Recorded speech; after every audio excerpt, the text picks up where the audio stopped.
Are you telling me that the Treasury and the Federal Reserve Bank of the United States have colluded? Na huyu anasema nataka kwenda ku interrogate Federal Reserve Bank of New York. Guy, anyway. I think there's a heavy burden on me. If it is that I'll get the evidence which I can say to those, in fact, it's better for us to satisfy those who are claiming. Though EACC detectives have recorded statements from Ouko and 3 managers from his office and could prosecute them for theft and allegedly single-sourcing the procurement of the audit vault system, Odinga has dared the government to prosecute the Auditor General.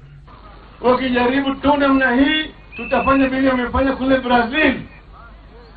Vile walifanya maandamano kule Brazil. Tunataka toa taifa yote ya Kenya barabarani kila mahali ili tuende tufukuze wizi waende nyumbani. With the EACC commissioner split over the issue, it remains unclear if Ouko will be charged as anticipated. Francis Gashuri, Power Breakfast News. As Francis Gashuri puts it there, it could be a new battlefront between Jubilee and CORD. And the president tells you off 1 week and a few days later, you're being hounded to court? You know, these State House summits are turning into forums for intimidating holders of independent office. That first, I don't see any value that they are adding. Their talk shops, and they have got absolutely no merit.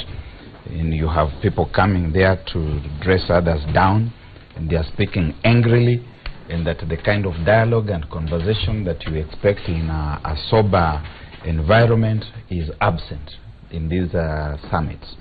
That aside, I don't think that there's any merit in saying that if Ouko has been involved in impropriety, that he should not be taken to court. I think anybody and everybody who has been involved in impropriety of any nature should be taken to court, but the two should be completely delinked. In this particular context, it becomes a little difficult for me to delink the case that seems to be coming up against Ouko and the wrath that the president was breathing down upon him in State House, which is his enclave, and he's brought him into his domain basically to dress him down. And we have seen that he has sent a firing shot to the new Chief Justice and told him that I expect you to be coming to State House. The one who was there before you was not coming to State House to listen to me, and I don't think that is the direction you want to take this country. Yes, Monoko. Speaking of going to State House or not going to State House, the president is the president of all of Kenya. If Willie Mutunga was not going to State House, and he in his wisdom as the head of the country thought that the best way to move the country forward was to engage the judiciary, why wasn't he going to the judiciary? It's very easy to cross town. We can even block the traffic for the president to go to meet the Chief Justice and engage and raise his concerns. He's also head of a branch of government. So I think it's a little bit sad in that. But there's also a certain inconsistency coming out, because here on the one hand, when you listen to the president saying Edward Ouko going to New York on the trail and doing his job is a waste of time. It's almost like a signal, that's exactly where we don't want you to go. Because on the other hand, if the president is serious about corruption, just a few weeks, a month ago, he sent Gideon Muigai and the team from the AG's office to go learn from China how China fights corruption. So if you can send the Attorney General to go to China to learn how to fight corruption, and in our own country we've got an Auditor General whose office is critical in the fight against corruption and in following the trail of how public monies are used, but you forbid him, you want to direct him where not to go. It's just, it comes off funny. So I think the fight against corruption is a major fight for this country. It is on the scorecard, on the manifesto of Jubilee. They had Uchumi, an economic progress for everybody, Usawa, equity for everybody, and Uwazi, openness in governance. We've not seen that. The levels of corruption, if you ask Kenyans today, is it worse off today than it was 3 or 4 years ago? The fact is, yes, it is. And who is the president now? Who's in charge? And the president can tell you, under the Constitution, his hands are tied.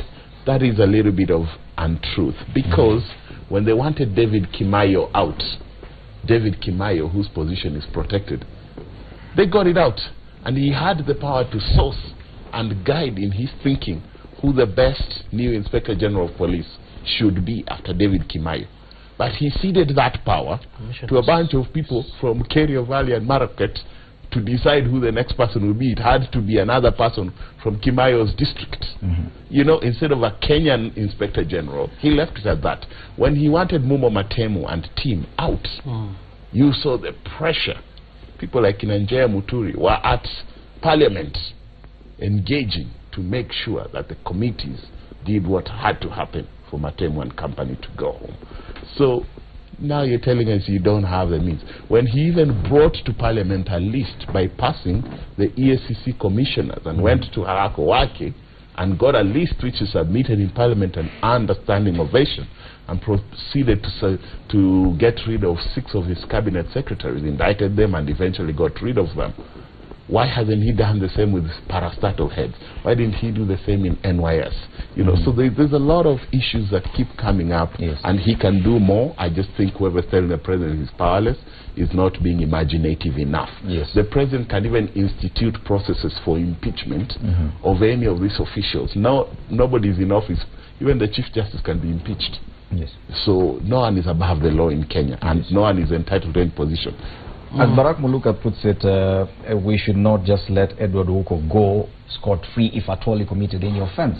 But now what you're seeing is, simply because you're going after something, that's the time we come up with an allegation and say, you've also done this. Doesn't that raise questions then? Absolutely. We need to understand that we have 3 arms of government. The executive, headed of course by the president. We have the judiciary by the CJ, and legislature by speaker. There's nothing wrong, the 3 heads of these 3 arms of government meeting, comparing notes ABCD. But maybe the venue of State House might not be appropriate because it comes with intimidation, you know. I wish the president had offered maybe KICC or somewhere Bomas. It would be nice for us to be seeing the heads of the 3 arms of government at least meeting regularly in terms of monitoring what's happening. But coming to Ouko's case, Ouko plays a very critical role as far as oversight spending of this government is concerned. Remember, we have had issues with the public audit bill in Parliament. It had been amended and is contravening the independence of the Auditor General. In many other jurisdictions, particularly when you go to the United States, the Accountability Office, which I had an opportunity of going there for benchmarking, you find that the Auditor General reports, about 90% are implemented by government. In this country, the reports by the Auditor General in terms of implementation, I don't think it can even reach 10%. So the government is looking for a way of silencing the Auditor General. The Auditor General plays a critical role to Parliament. We have 2 committees of oversight. The Public Accounts Committee, which is in charge of the ministries, and the Public Investments Committee, which looks at the parastatals. And these 2 oversight bodies, in terms of, or committees, in many other countries, what happens, they're headed by the opposition. And they rely heavily on the Auditor General's report in terms of providing oversight. So really, the government is not happy when it's being criticized. And what His Excellency the President was putting across, we could see Ouko is in problems. And particularly us as opposition, will not allow that, because we rely on him in terms of the audit reports and help us in terms of oversight. So the issue here is this. The issue of saying 18 million to the other million, whatever it is, it is true in the public procurement, there's a provision. If there's variation of costings or whatever, as long as it's full disclosure, it's allowed, you can go back and retender. Secondly, single sourcing is provided for in public procurement law, so long as it's full disclosure and terms of justification why such a thing is being done. And we saw from EACC, they saw there was no evidence whatsoever to prosecute Ouko. So what we are seeing here, these are the many forces that are coming across, you know, to try and intimidate William Ouko. You know, and this is the highest time that we should allow the Auditor General to be independent. In fact, if I recall, the amendments were in the public audit. There was a very funny amendment which I opposed, where it says that in case of any vacance, that the person to hire for you staff, it is the Public Service Commission. How can another body, and you are independent, to come and hire for you the staff?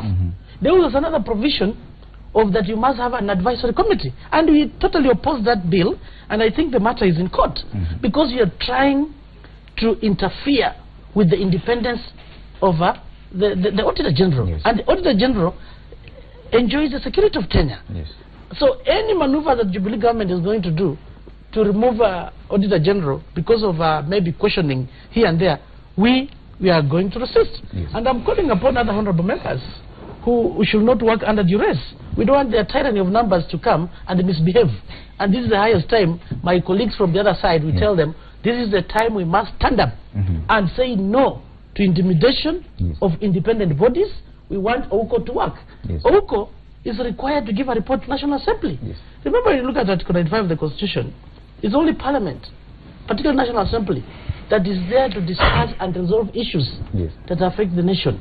So if such a matter is there, Parliament, National Assembly, in its own wisdom, the reports that come, we are going to handle that. But we are telling the executive, please keep off OUCO, let him do his work. Bwana Njogu Barua, of course, we've seen a trend in this country where anyone who's seen to be fighting corruption, and especially even the chairs of the EACC, a job that not many people want now, is usually hounded out of office with under a cloud of allegations of corruption that are not even related to the main issue, but something is found within your operation, and they say this is what will get you out of office. Are we seeing the same with the Auditor General, that this issue about procurement of some machines back in 2013 will now cost him his job? I think the Auditor General is caught up between a rock and hard place at this particular moment. And I've listened to the contribution from my colleagues, and it's coming out clearly. It's like OUCO is being victimized. That may be true or not. But the way it is now, the president made his own position, his own comments, not a position, on the goings in his office, in the Auditor General's office. And the leader of the opposition came out clearly and openly said that he dared the president to arrest OUCO. One thing I would like to say is that the president does not arrest anybody. There are organs that do arrest people who are suspected of having some based on evidence, of course. And at the moment, it's like Raila Odinga is one who was daring the president. It's like he's very clear of what OUCO has, how he has been doing his work. So it looks to me that although OUCO is independent, he could be also working for the opposition. And when Raila says that if this one happens, we are going to mobilize the whole Kenya to demonstrate, is a bit unfortunate, very unfortunate for me, because you cannot bring the country to its knees just because one person has been accused or a finger has been pointed at somebody else. And I want to say that if Raila had that capacity by now, he would have done it. He would have brought the country together and tried to remove what he's calling thieves. And he's actually trying to fight back corruption. Because why is he coming to defend somebody who has been accused of having done something? Why doesn't he want OUCO to go through the systems of governance, of legal systems? Just again, you had your chance for a long time. So what is happening is that, as we are arguing earlier, the case of William Ruto and some activists called Yegon, it is now coming out now that Raila Odinga is coming out to protect somebody called OUCO. And that was my fear, because now every debate degenerates into trial. Your last name betrays you. And now, simply because Bwana Raila Odinga is defending Bwana OUCO, it is seen as a tribal affair. It's a lawyer. I think it's not a lawyer. I think anybody who comes under Kenyan.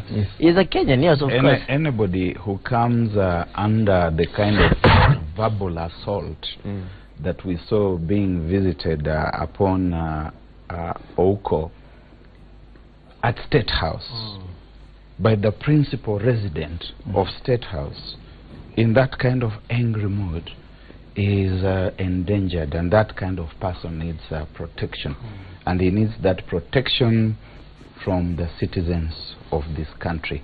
I think that's very important. It's unfortunate that these things start taking that outlook of an ethnic engagement, and particularly coming in the wake of Mashujaa Day, when the president, in his recognition of the heroes of this country, deliberately, in my view, left out people who have contributed to making this nation free and great. I think we start getting worried. Is there an agenda? I'm not Luo, I don't speak for Luo people, but there's no way you can belittle the contribution of Jaramogi Oginga Odinga to this country. And if you don't like Jaramogi Oginga Odinga because you don't like his son, at least acknowledge the contribution of Tom Mboya to this country. You cannot sweep it under the carpet. You cannot drag the country into historical revisionism.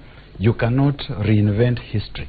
What President Kenyatta is trying to do is to vaporize the heroes of this country. And at some point anyway, when you look at the people who seem to be classified as heroes, sometimes you are better off being left off that kind of list. Thanks, Fred, but I think, okay, yes. And gentlemen, I need us to hold that debate there because we have some breaking news. And several people are feared dead following an attack at a lodge in Mandera town. The attack occurred at around 2:30 this morning. And our reporter Saddam Hussein from Mandera has more information. I don't know if we have him on phone yet. But once again, several people are feared dead following an attack at a lodge in Mandera town. The attack occurred at around 2:30 this morning.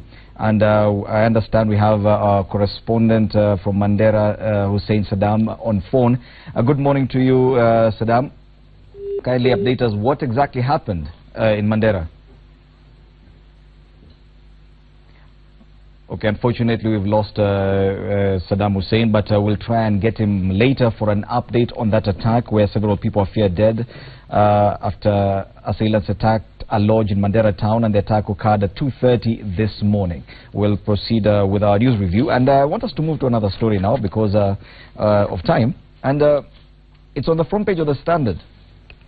And of course, I could see a lot of the gentlemen on this panel wanted to respond to what Barack Muluka said. Yeah, and I give an opportunity as we go on, because I understand it's about what his comment about Heroes Day, Mashujaa Day. Yeah. Okay, a quick one, Bwana Wamalo.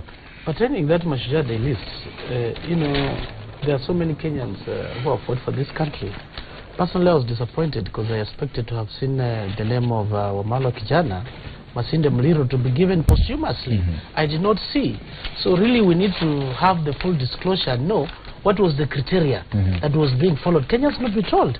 And as my friend has clearly put it, Jaramogi Oginga Odinga, Raila Amolo Odinga, they have played a very critical role to be where Kenya is today. So when it comes to such things, I think we should leave out issues of tribalism.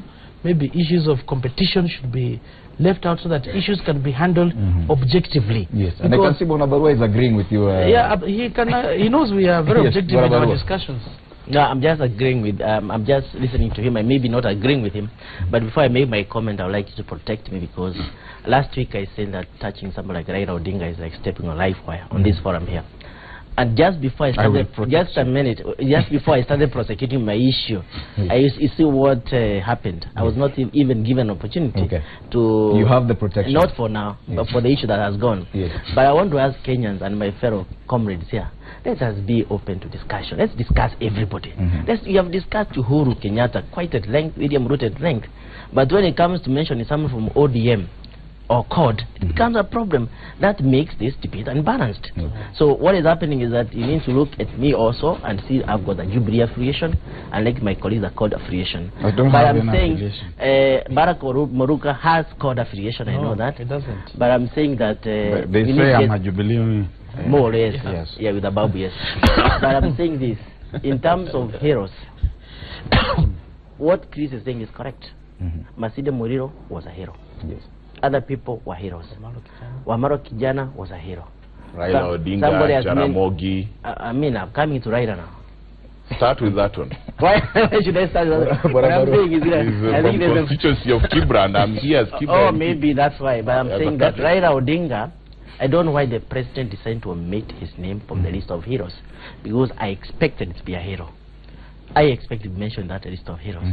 But I don't know, because I've not talked to the president, but I suspect when somebody fights for something, then tries to kill the same he fought for, you may not become a hero. And maybe those are the things he talks about. Because in talks for democracy, then tries to overthrow the government. I haven't had a chance to talk on the heroes. Let me just very quickly I'm not say. finished, please. I'm being interrupted quite a lot, and I'm losing my thought process because there's a mob justice here. What I'm saying is that you fight for something, then spit on it, try to overthrow what you fought for, you may not become a hero. You have many more heroes. And what the president did was just to mention a few heroes among the many that are in this country. Okay. Bonoko, on that issue, before we move on to the other story. I think it would have cost the president absolutely nothing to acknowledge Jaramogi Oginga Odinga said that independence for Kenya should come for all Kenyans first, and it wasn't about him. And people like Jomo Kenyatta, his father, had to be released first before we get to independence. To try to ignore the role of people like Raila Odinga is crazy, and maybe he's been advised that that's what's necessary, but I think it's short-sighted. On the other hand, I think when we talk about the heroes and the process of their appointment, there were very few women mentioned. That I think is a new dimension to this. We can talk all about the usual suspects, but there's so many heroes. From Wangari Maathai, to heroes in education sectors, to even the women who supported the Mau Mau movement. So we're being a little bit lazy, citing the same people over and over all the time, and not going to a new level to show us a rich contribution of all these people. In the trade union movement, you mentioned it. Even now, as we're getting into parliamentary politics, and we hope in the next election, governor elections, we'll get some women in.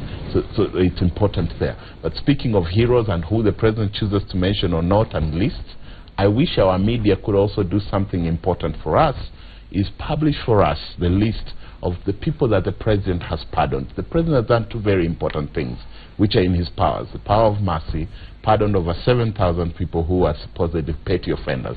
I want to know, in my constituency of Kibra, how many people were pardoned, because the poor people suffer injustice and end up in court, and poverty is criminalized in this country. Just for trying to sell mitumba on the street, you can be arrested and thrown in jail for 10 years. If the president is pardoning those people from my constituency who are oftentimes just being poor is criminalizing, I want to know. But that list is nowhere. It's not being published clearly. There's an ethnic and regional balance. Is he pardoning people from only one ethnic community? Since the list is not public, it leaves one to wonder. It would be nice, and I recommend that such lists be published. Where are their places of origin and things like that, and what cases were they done for? Because some cases are contestable. Some people should not be pardoned. You have to be very careful on the victims and the impact. What's the role of victims? It's important. And then the president has gone ahead on death sentences. This is a huge debate in this country, and I am for one, for the death sentence to be abolished. So actually what he has done is good. But we also sort of need to know comprehensively what's the list of the people who are sentenced to death, for what crimes, how long have they been in, and are we assured that by changing their crime sentences to life without imprisonment, is it imprisonment without parole, or is it that they'll be out in 10 or 15 years?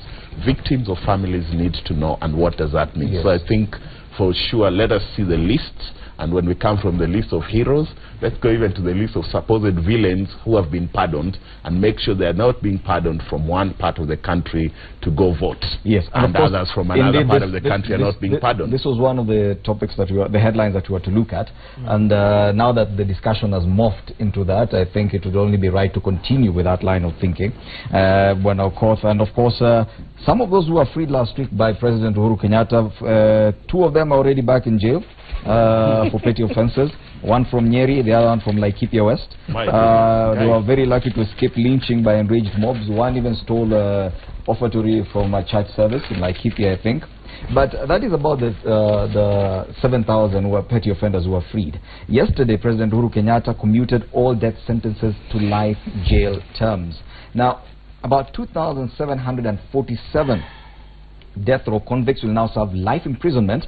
This includes 2,655 male convicts and 92 female convicts. Apparently, the male population of people serving on death row is quite high. Now, the last commutation of death sentences to life imprisonment was done in 2009 by the then President Mwai Kibaki. But Bwana Kenokok brings up a very unique angle, because now this matter of regional balancing. Should we consider regional balance even when releasing petty offenders from prison? I don't think the issue of regional balance should be there. Yeah. To me, even when you go look at the criminals are not based on regional balance. Because you might find absolutely, you might find some people maybe from a given region are more than others. Yeah, so maybe you should have mentioned issues to do with the proportionate in terms of what is the population. But when you bring in the issue of regional balancing, some regions like my community, I don't think they're there. If they're there, they're very few. I'm happy for you that your people are not criminal and are never arrested and jailed. You're given your time. Yeah. Now, first of all, I want to commend the president, because we, as the Constitution clearly puts it, is right to life. And personally, I'm totally against this issue of life sentence, and it was good. Death sentence. It is good that the president has put them on life imprisonment. I think that is the way to go. And we've seen this debate even in the corridors of in judiciary. Yes. So this is the highest time we should debate and know, should we continue having this issue of the death sentence, or we just go to life imprisonment? Now, having said that, it is a good thing the president has that power of mercy. But before you release these people, there must be preparation. Was there maybe any advice that was given? Were they prepared psychologically? It's not just an issue of just releasing. In fact, it's a big threat to release these people just like this. I was somewhere, and one of the guys who were in cell, they say, I don't want to be outside. I want to go back there. So it's dangerous to have these people outside without preparing them. Have they seen maybe somebody to advise, to prepare them? You know, so those are some of the things that we are trying to challenge. There must be a proper mechanism. You know, being in cell is supposed to be something corrective.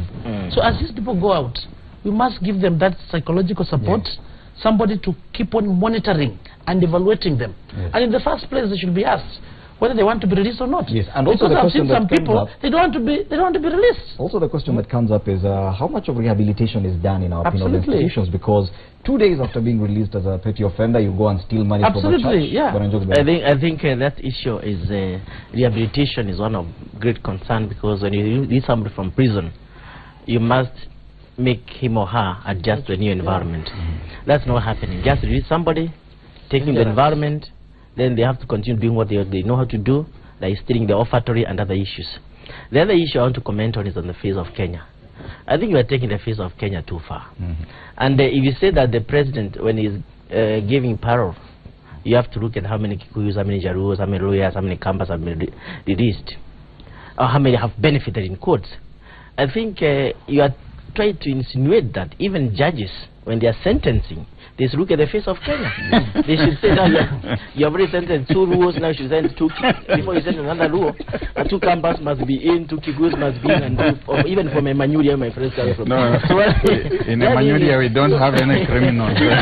So what I'm saying here is that there's a case, I think early this year or late last year, when a guy from Nyeri was released. I think that's the guy there on the screen. I'm not sure. I think he's the one. He was released. A different one, yes. He's a different. He was released after 47 years in jail. When he went back to, first of all, he was put in a place in Nairobi for a period of time for me to adjust to the environment, the climate, and everything else, and even to the basic issue of living in the communities. When he was taken to Nyeri, he himself, he could not accept the people he was taken to. And the people who was taken to could not accept him. So he had to be brought back here. So even for giving people parole after 47 years, 50 years, 30 years, it's not something that you should see as a community benefit at all. And you should look at it from a different perspective. So when you are doing this type of, you are giving people mercy or you are committing sentences, let's look at the gravity of the offense. Let the committee that is supposed to advise the president, whoever the president is now and in the future, do it objectively. So that you don't end up again releasing criminals in the environment to disturb peace again. Because the clarity of the story is that there were 7,000 petty offenders were released last week. 2,747 death row convicts Commuted. Their sentences were commuted to life imprisonment. But there was a reprieve for 102 long-term serving convicts who were released by the president. They were pardoned yesterday. Those were released, 102 of them. And I would want Barack Muluka to react to this issue of regional balance when it comes to clarify. giving pardons. Before he reacts, can I clarify so he reacts to the right thing? Yes. I think my issue was not to say, list for us how many Kikuyus were jailed and how many were released and things like that. Fine. That can actually be used, and I'll go here on record without apology. You want to know, are people being released from certain areas of the country ahead of the voting? In Kenya, some things are political, and you can use your power to release people to go vote in a certain way. But number two, more critically, what I was saying is the criminalization of poverty in this country. A lot of people who go to jail are people who pleaded guilty because they were intimidated, had no access to legal assistance. Now our parliament has done a great job with part of the Legal Aid Bill. It's a Legal Aid Act that you have a right to legal representation, and the government should make sure you understand what you're confessing to and your cases are adjudicated. So that's what I'm saying, is that disproportionately, if you look at urban areas, of course the boys from urban areas like Kibra, Kawangware, Kayole will be in prison more than the boys in rural areas like Kakamega or Manyuya village. That's what I'm saying. Regardless of their tribe, whether they are Kamau or so make sure the list should be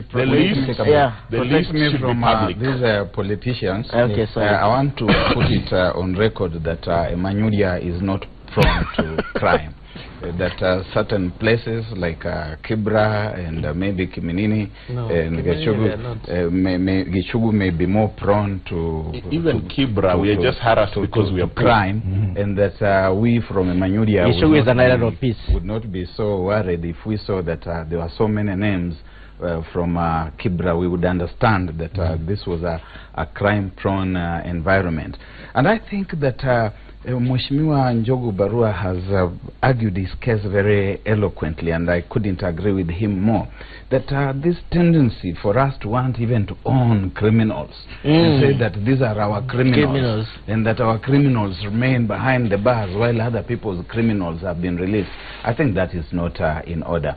The president has exercised his constitutional powers as laid out in law. I think that is in order. I also agree that there's need not just Mheshimiwa Wamalwa to prepare those people to come out, but to prepare us